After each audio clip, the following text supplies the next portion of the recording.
We have a special guest with us today, AHA board member Jim Hinton from Presbyterian Healthcare Services in Albuquerque, New Mexico. Presbyterian is one of the forerunners in integration, been a very integrated system, including a health plan for several years, and really has a lot of experience in the type of world that we think healthcare is headed into.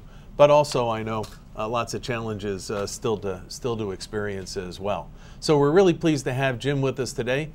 Jim has some slides to tee up their experience, and as always, we're ready for your questions and some exchange, the interactive part, following his presentation. So Jim, welcome. Great, and let me turn it over to you. Thank you, and happy Valentine's Day, Rich. It's a pleasure to be with you on this webcast on Valentine's Day.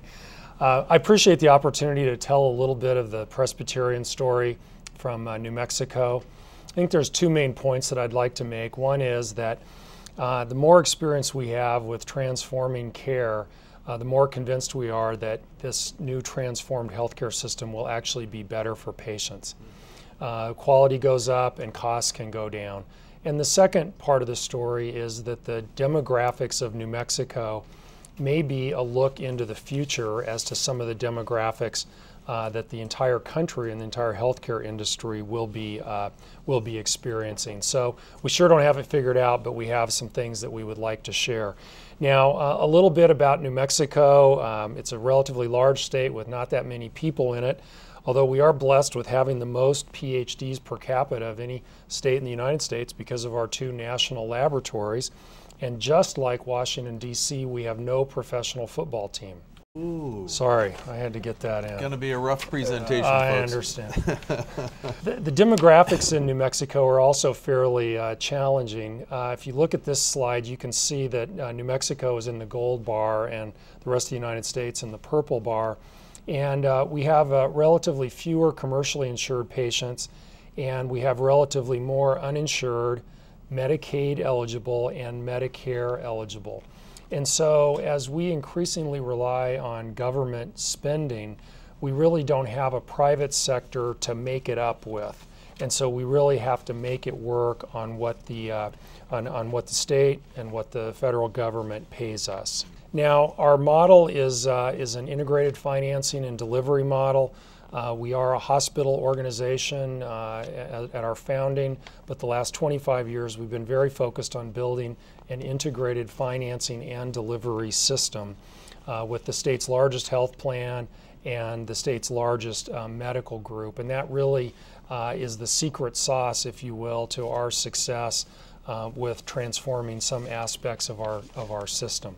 I think this next slide really tells the story, though, and during this last year we looked at the economics of Presbyterian, and you used this metaphor of a foot on the dock and a foot in the boat, and this really shows where our weight is distributed, if you will, between the dock and the boat. And what it essentially says is that about 2/3 of our revenue is now either budgeted or capitated. Yet we still have a sizable percent of our business that relies upon fee-for-service type incentives. So we are schizophrenic in that respect, but we have decided that the incentives that drive the budgeted care and the capitation are the right incentives for patients and members, and ultimately will help benefit us in the fee-for-service world as well. Now, if you go to the next slide, Clayton Christensen, who is a professor at the Harvard Business School, sums it up this way, that he believes that integrated systems where providers and insurers are the same entity, that a single perspective can emerge. And the few successes that we have really relate from that single perspective emerging. So this is a picture of a burning boat, and we've burned the boats. So we have decided that we're going all in on this capitated, budgeted model, and that those are going to be the primary incentives that drive our system going forward. But we are still in transition. We do have every day in our little science fair experiment here at Presbyterian these two sets of incentives at play every day. And we have the fee-for-service incentive, and we have the budgeted incentive. But increasingly we're seeing that moving towards the budgeted incentive, and with having the health plan that can actually help fund some of that by conserving premium when we spend less, that we can actually move down this road in a fairly positive way. Now, what is typical in most health plans around the country, and that is that a minority of patients drive the majority of the costs in the system. And at Presbyterian, among our 413,000 members, about 2,500 of them consume almost $250 million.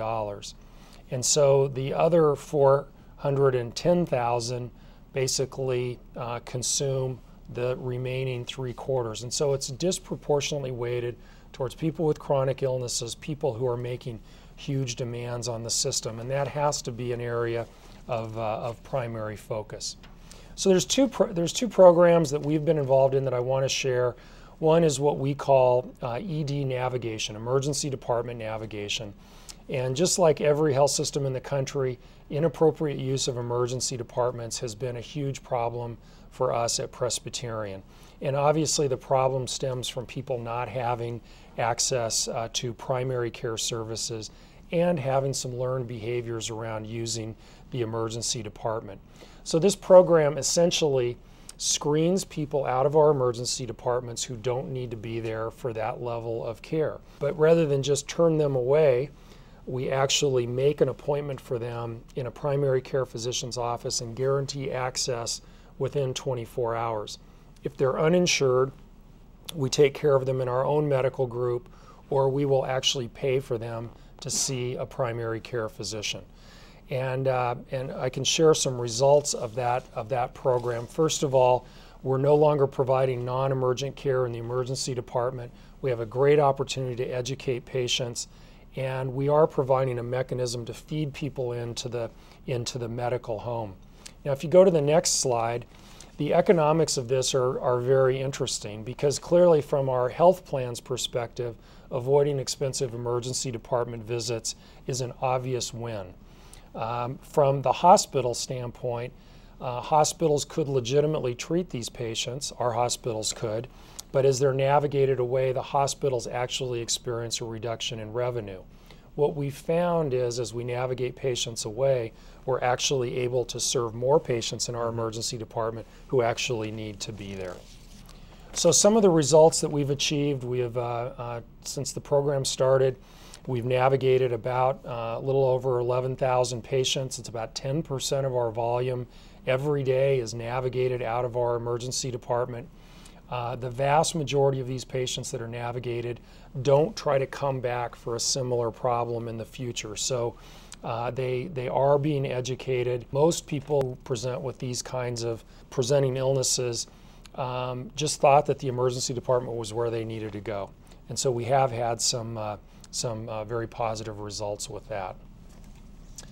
We're often asked, does this work with the Medicaid population? And this next chart shows that while there's been an increase in the national average use rates for emergency departments, our overall navigated population is down dramatically, and even the Medicaid population responds to this kind of transformed healthcare system. So that's our ED navigation program. The second program that I wanted to share was what we call Hospital at Home. And this is a program that we developed in conjunction with a physician at Johns Hopkins. And it is actually providing a hospital level of care in someone's own home. So when a physician needs to admit a patient for congestive heart failure, pneumonia, etc., they have the option of putting them in an acute care hospital or admitting them to their own home. If they admit them to their own home, then an order is written. We bring in a hospital bed, we bring in an overbed table, we bring in IV pumps, we bring in the much beloved bedpans, and we treat them in their own home. Physicians round on these patients twice a day, nurses are there frequently.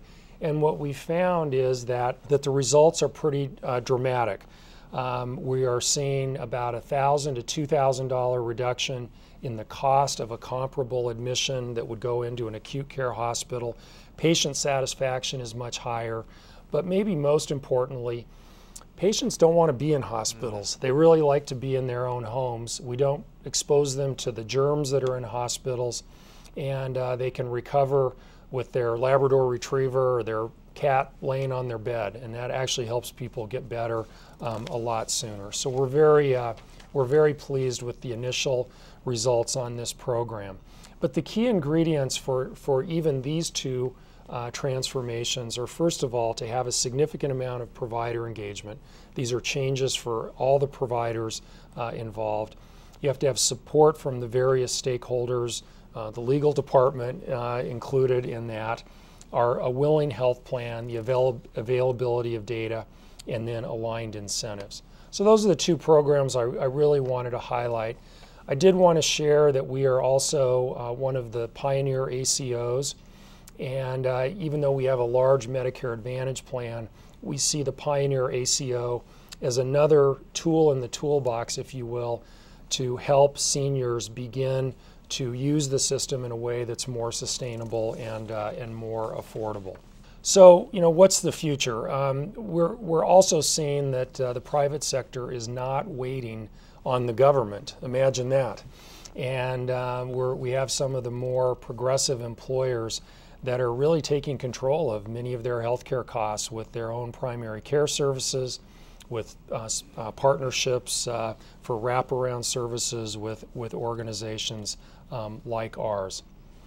And so I think some of the implications for the industry are that these changes in payment must be coupled with changes in organizational capability, or they will not succeed.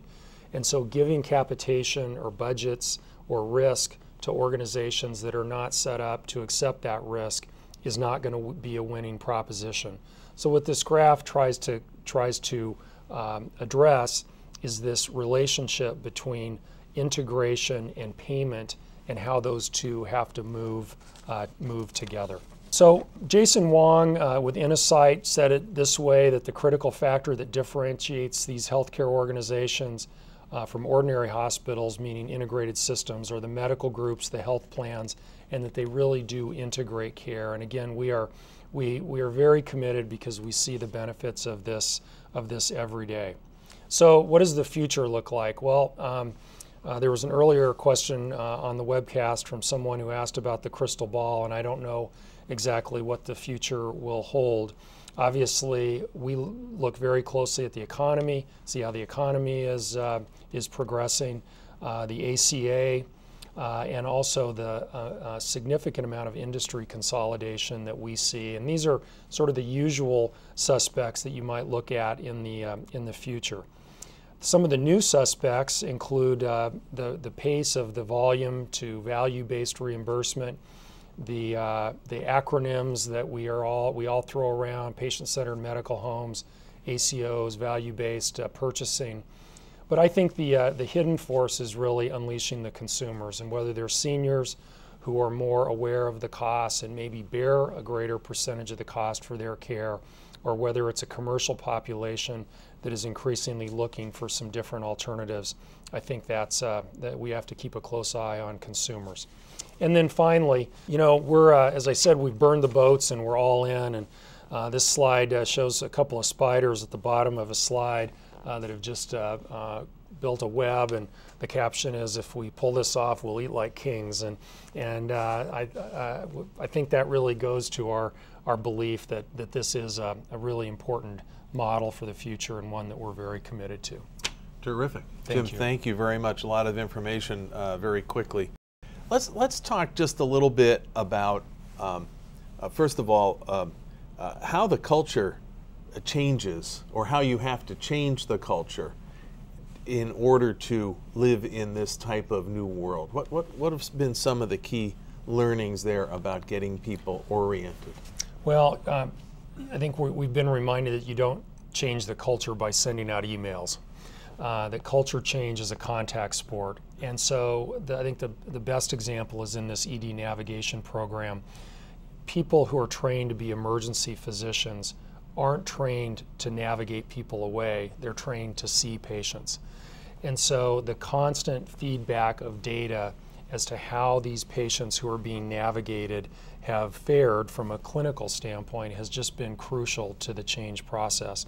But it takes more time, it takes more intentional interaction than I think we have ever formally embarked upon in the past. And even with that, Rich, our system, like a lot of others, is still very entrenched in ways we're not always aware of in the fee-for-service incentives, and they're just everywhere. So people kind of are still tempted, not tempted to default, that's not how it happens, but still have that natural inclination to default to the more utilization-oriented and episodic type of care. For a whole variety of reasons, from that's how we've done it, that's the standard of care, to medical malpractice concerns. I mean, it's really the waterfront of issues. So it's going to be generational? I think it's going to be generational, and I think it's also going to be based upon the capabilities of the health system to use real-time data to feed back what's actually happening with these patients. Because if it's not better, if it's not ultimately better for the patients, it's going to be hard for this change to stick.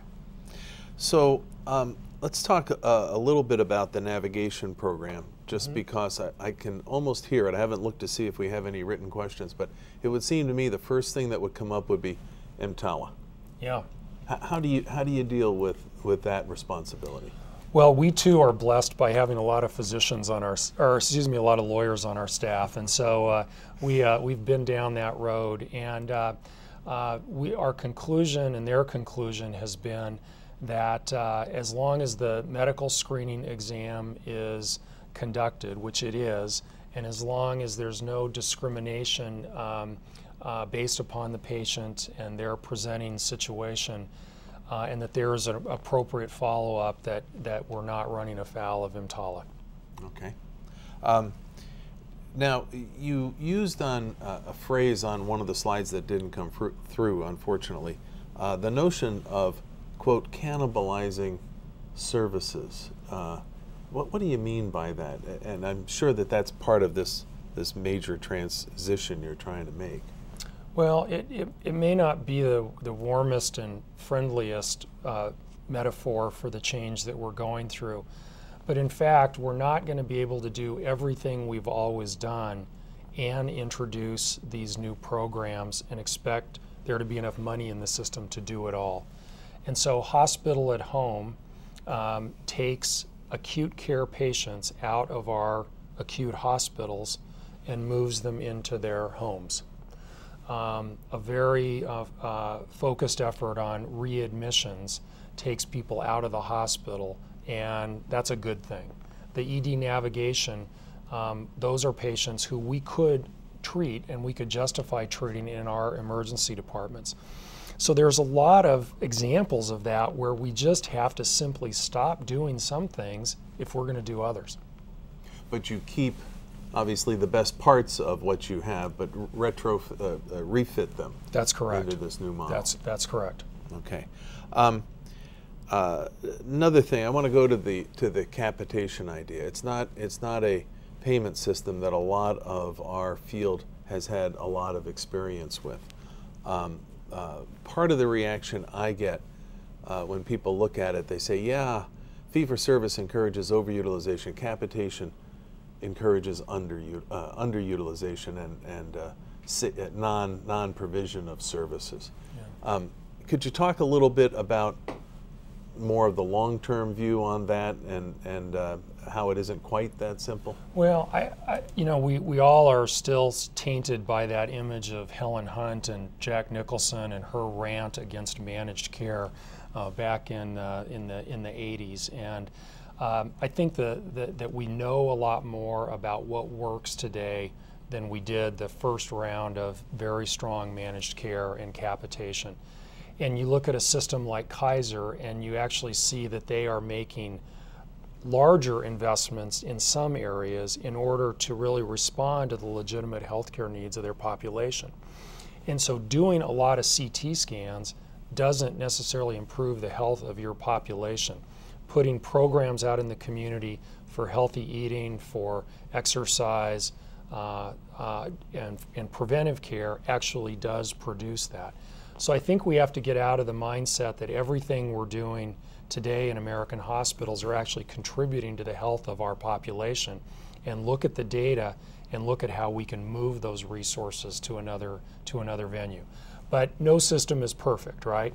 And fee-for-service does encourage utilization, and capitation can reduce utilization, which is why these quality metrics are so critical for any system that we develop. I think that's a big difference from where we were in the mid-90s. We really didn't have a transparent world to keep track of what the impact of some of these things would be. Right.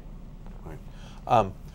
You've touched on it, excuse me, but when you take a capitated payment, that's it for the month, or whatever the period of time. Let's say it's a per person per month. Every expenditure has to be scrutinized, but some of them are really key. I mean, you really need to spend where you need to spend early in order to intervene. Right. And it becomes more of an investment, I guess, than an expenditure. It's an investment in the health of the people you serve versus an investment in providing discrete services. So let's go to... I'd like to get my daughter to be able to operate within the capitation each month as well, just as an aside, so it's not always as good as it sounds. I see. Let's go to the question that you touched upon briefly, which is that you've got a Medicare Advantage plan, Right. but you've also decided to go into the Pioneer program. Right. I know some of our members took a look at the program and said, I think I'll just stay with the one. What are you going to learn between the two that might be from the one that you might not be learning from the other? Anything like that? Well, it's a grand experiment, of course, and with Medicare Advantage, you can use a lot of the traditional tools of managed care, and you can interact with seniors in some different ways. You can channel them into higher value venues of care. And ACO Pioneer ACO does not really give you that ability. So you can interact with the member in a different way, but you just kind of have one arm tied behind your back from the standpoint of managed care. Ultimately, this country is going to have to change the cost curve, not just for that small percentage that are in Medicare Advantage, but for everybody that's in the Medicare program. And so I think this is a way to begin to see how we can shape the behavior and the use patterns of those members. But it's Medicare Advantage is where we think we can do the best work today. The question is, can we do our best work in an ACO environment? Okay. Let me go to questions that our viewers have sent in, and I really hadn't looked at this when I asked my EMTALA question, but it's the first one that came in from David. About that, I assume you're doing some sort of EMTALA triage. We are. And then referring the non-emergent cases to a physician or clinic. So that's right. That is correct. Russell asks, do you see, quote, integrated systems by definition to be providers that have a health plan within their organization? No, I don't think you have to own a health plan, and it would be very difficult for a hospital or a small hospital system to start their own health plan today. And when we got into the business 28 years ago now, I think the practical barriers to entry were much lower, and so it would be hard to get in today. I think the opportunity, though, is to create shared savings arrangements with payers that approximate what you could do if you owned your own health plan. I think it comes up short in some areas, but it's better than just being commoditized through lower and lower per unit payments, which I think is what's being offered to most hospitals in the country today. So leaning into these relationships with payers, if you don't own a health plan, has got to be a key part of the future. That was actually a major part of the AHA's board retreat discussion 2 weeks ago about the future, which is what is the new relationship with the commercial payers, and what's going on out there in the world today. And just to be maybe a little too cryptic, it hasn't always been the best relationship. It's been quite adversarial, as you point out. And I think it's going to be incumbent upon the payers to figure out how to relate to providers, because they can't provide the service, but we also don't have those insurance capabilities. James asks, what size population does it take to support an integrated system?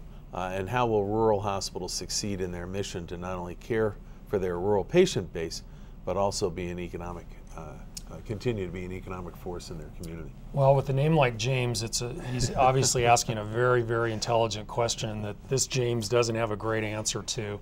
I do think that it's a struggle in our system. We have very small hospitals, critical access hospitals, and on their own, I think it's difficult for them to be a truly integrated system. But here's what they have going for them.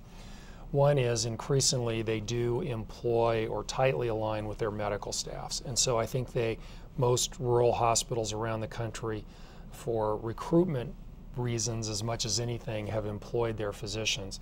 And secondly, usually they're the only healthcare game in town. And so if there's going to be premium expended in that community, it's going to go into that system. And so I guess the question is, what's the right way to think about scale in terms of being more of an integrated system? Getting upstream on the premium is I think really the key to that success, regardless of your size. Yeah, yeah. Next question from Vicki. Are you billing hospital acute rates for your hospital at home program? Well, actually, we bill ourselves, and so that's where the savings come from. So, to some extent, it doesn't really matter how we bill it. We can compare the actual costs in that program to the costs of caring for patients in the hospital, and that's what produces the $1,000 to $2,000 differential per admission. We have had some struggles getting commercial payers other than our own health plan to recognize and pay for this system.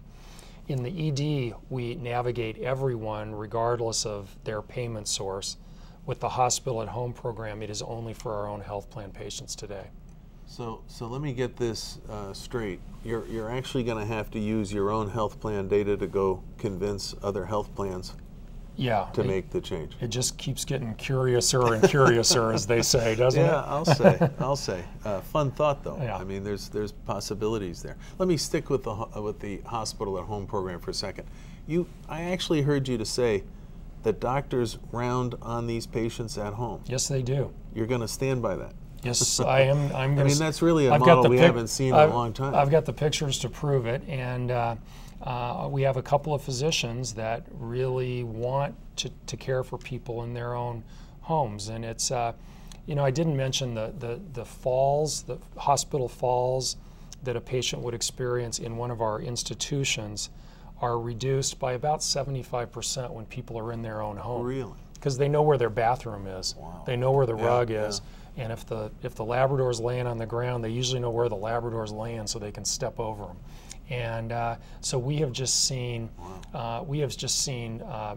benefit after benefit to that particular program. The doctors and the nurses love it. That's incredible. Staying with this one more time, how much are you making use of any sort of remote monitoring, new technology in the home? So the patients would have a laptop. They would be able to interact visually with caregivers if one is not in the home, or if they're under Coumadin therapy, they might actually interact with a pharmacist over the computer to manage their INR. Interesting. Thank you. Amy asks, Jim, with your own health plan, how do you get other payers to buy into this concept? And that's what we were just talking about. They're going to have to be convinced by the numbers. Yeah, they are going to have to be convinced. Many hospitals around the country abandoned their health plans 25 years ago because it created too much tension with the other commercial payers.